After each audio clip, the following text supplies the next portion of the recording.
السلام علیکم ورحمۃ اللہ وبرکاتہ۔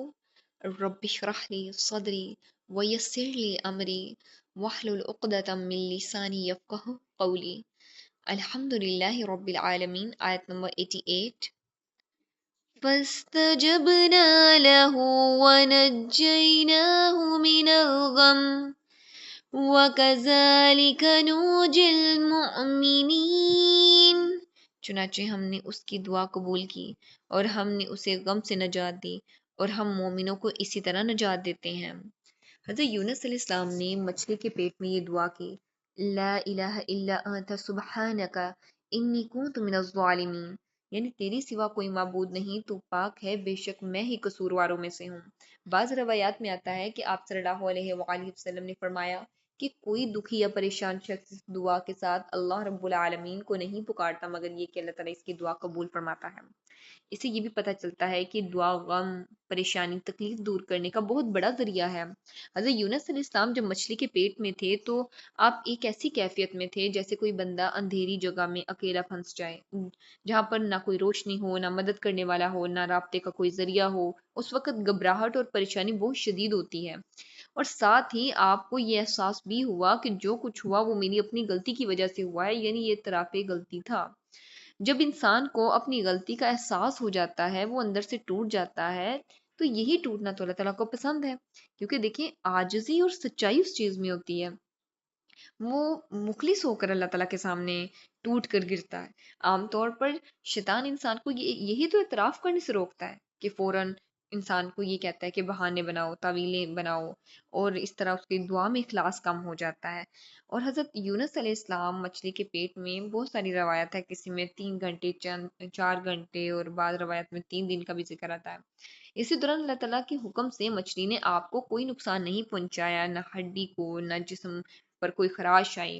جب آپ سمندر کی تہہ میں پہنچے تو وہاں اللہ رب العالمین کی تسبیح سنی، جس سے آپ حیران ہو گئے کہ یہ دراصل سمندر کی مخلوقات کی تسبیح تھی۔ چنانچہ آپ نے بھی اللہ رب العالمین کی تسبیح شروع کر دی۔ پھر فرشتوں نے عرض کیا کہ یہ آواز بہت دور سے آ رہی ہے، ہم اسے پہچان نہیں سکتے۔ اللہ رب العالمین نے فرمایا کہ یہ میرے بندے یونس علیہ السلام کی آواز ہے، جس نے میری نافرمانی کی، اس لیے میں نے اسے مچھلی کے پیٹ میں قید کیا۔ فرشتوں نے اب ریکویسٹ کی اللہ تعالیٰ سے کہ اللہ، وہ تو نیک بندوں میں سے ہیں، ان کے اعمال دن رات چڑھتے ہیں۔ اس پر انہوں نے ان کی سفارش کی، حضرت یونس علیہ السلام نے بھی دعا کی، فرشتوں نے بھی سفارش کی، کیونکہ فرشتے بھی مومنوں کے لیے استغفار کرتے ہیں۔ پھر اللہ تعالیٰ کے حکم سے مچھلی نے سمندر کے کنارے آئی اور حضرت یونس علیہ السلام کو باہر اگل دیا۔ قرآن مجید میں یہ آتا ہے فَاسْتَجَبْنَا لَهُ وَنَجَّيْنَاهُ مِنَ الْغَمِّ وَكَذَلِكَ نُنْجِي الْمُؤْمِنِينَ، یعنی ہم نے اس کی دعا قبول کی اور اسے غم سے نجات دی، اور ہم اسی طرح مومنوں کو نجات دیتے ہیں۔ آپ اپنا خود محاسبہ کریں، آپ کیا واقعی مومن ہیں؟ کیونکہ اللہ تعالیٰ مومنوں کو کبھی اگنور نہیں کرتے، اللہ تعالیٰ مومنوں کی کبھی دعائیں رد نہیں کرتے، اللہ تعالیٰ مومنوں کو کبھی تنہا نہیں چھوڑتے۔ آیت نمبر 89۔ وَزَكَرِيَّا إِذْ نَادَى رَبَّهُ رَبِّ لَا تَذَرْنِي فَرْدًا وَأَنْتَ خَيْرُ الْوَارِثِينَ۔ اور زکریا کو جب اس نے اپنے رب کو پکارا، اے میرے رب، آپ مجھے اکیلا نہ چھوڑنا، اور آپ سب وارثوں میں سے بہترین ہیں۔ یا رب، میری دعا یہ ہے کہ تم مجھے تنہا نہ چھوڑ، اور اگر میری دعا قبول نہ بھی ہو تو میں تیرے فیصلے پر راضی ہوں، کیونکہ اگر میرا کوئی ظاہری مددگار نہ ہو، نہ والدین ہو، نہ اولاد ہو، نہ ساتھی، تو بھی تو میرے لیے کافی ہے، کیونکہ تو ہی سب وارثوں میں بہترین وارث ہے۔ اللہ تعالیٰ ہم سے یہ چاہتے ہیں کہ ہم ہر چیز سے بڑھ کر صرف اور صرف اللہ رب العالمین پر بھروسہ رکھیں، کیونکہ وہ خالق ہے، رازق ہے، حقیقی مددگار ہے۔ انسان اللہ رب العالمین کی بجائے اگر کسی اور پر مکمل بھروسہ کرتا ہے تو یہ اس کی آزمائش کا سبب بنتا ہے، کیونکہ وہ اس نے کسی اور پہ بھروسہ کیوں کیا اللہ تعالیٰ کا چھوڑ کے؟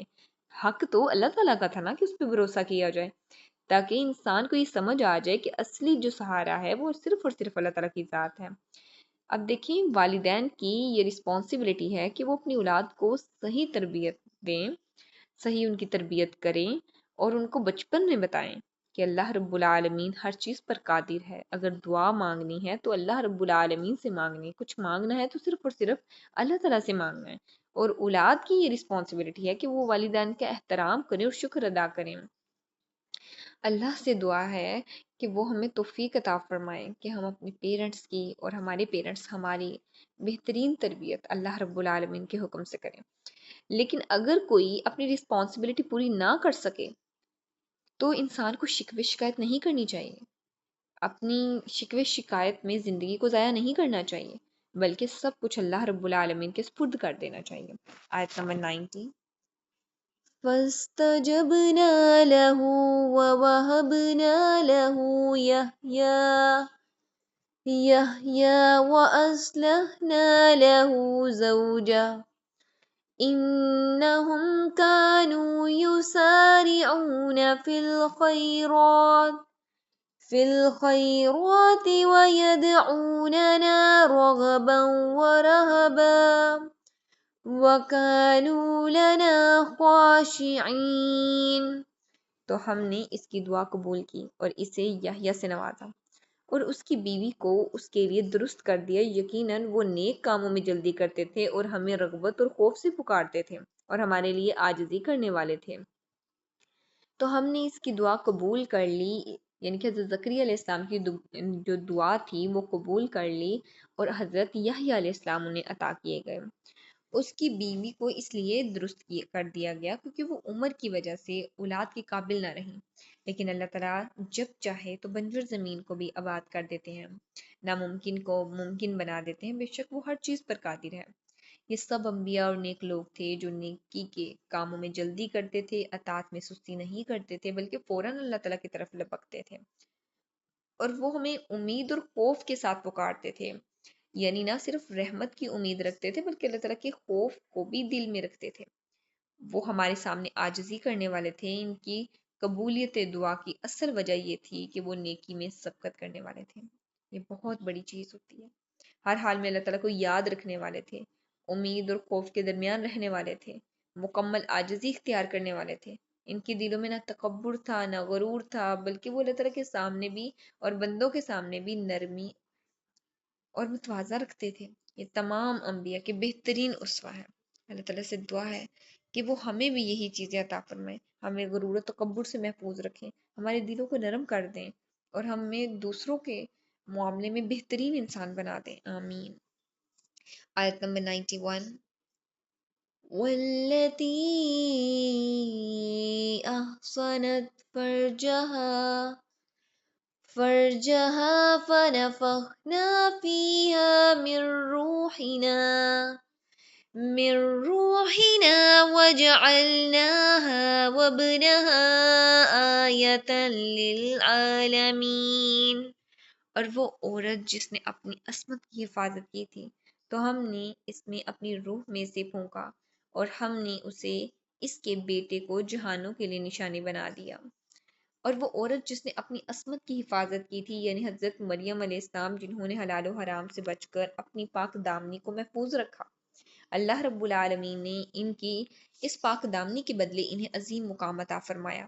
فَنَفَخْنَا فِيهَا مِن رُوحِنَا کا مطلب یہ ہے کہ اللہ تعالیٰ کے حکم سے فرشتے جبریل علیہ السلام آئے اور اللہ رب العالمین کے حکم سے حضرت مریم علیہ السلام میں روح پھونک گئی. حضرت عیسیٰ علیہ السلام کا ظہور ہوا. یہاں روحنا اللہ تعالیٰ کی طرف سے نسبت تعظیم اور شرف کے لیے آیا ہے، کیونکہ اصل حکم قدرت اللہ تعالیٰ ہی کی ہے، اگرچہ ظاہری سبب فرشتہ تھا. اللہ تعالیٰ نے حضرت مریم علیہ السلام اور ان کے بیٹے حضرت عیسیٰ علیہ السلام کو تمام جہانوں کے لیے ایک عظیم نشانی بنایا کہ وہ بغیر باپ کے پیدا ہوئے، بچپن میں کلام بھی کیا. اور یہ سب اللہ تعالیٰ کی قدرت کی واضح دلیل ہے کہ وہ جس چیز کو چاہے کن کے حکم کے وجود میں لا سکتا ہے، یعنی کہ اس کا صرف کہنا کن ہے تو وہ چیز ہو جاتی ہے. آیت نمبر 92. ان هذه امتكم امة واحدة وانا ربكم فاعبدون. یقیناً یہ تمہاری امت ایک ہی امت ہے اور میں تمہارا رب ہوں، سو تم میری عبادت کرو.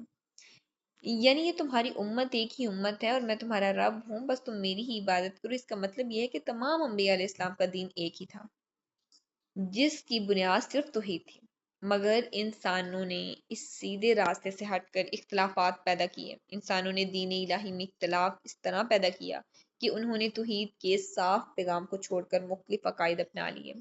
کچھ لوگوں نے اللہ رب العالمین کے ساتھ اولیاء، بتوں یا بزرگوں کو واسطہ یا شریک بنا لیا، جو شرک کہلایا۔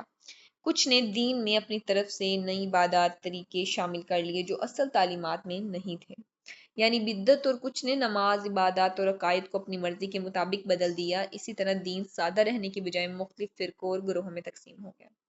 ہر گروہ نے اپنے اپنے عقائد اور رسم و رواج بنا لیے، جیسے بعض علاقوں میں قبروں پر غیر شرعی رسومات، نذر و نیاز کے غلط طریقے اور دینی احکام کو ثقافتی رسموں کے ساتھ ملا دینا شامل ہو گیا۔ حالانکہ اصل حکم یہی تھا کہ صرف اللہ رب العالمین کی عبادت کی جائے اور اسی کو رب مانا جائے اور اس کے سوا کسی کو اس کے ساتھ شریک نہ کیا جائے۔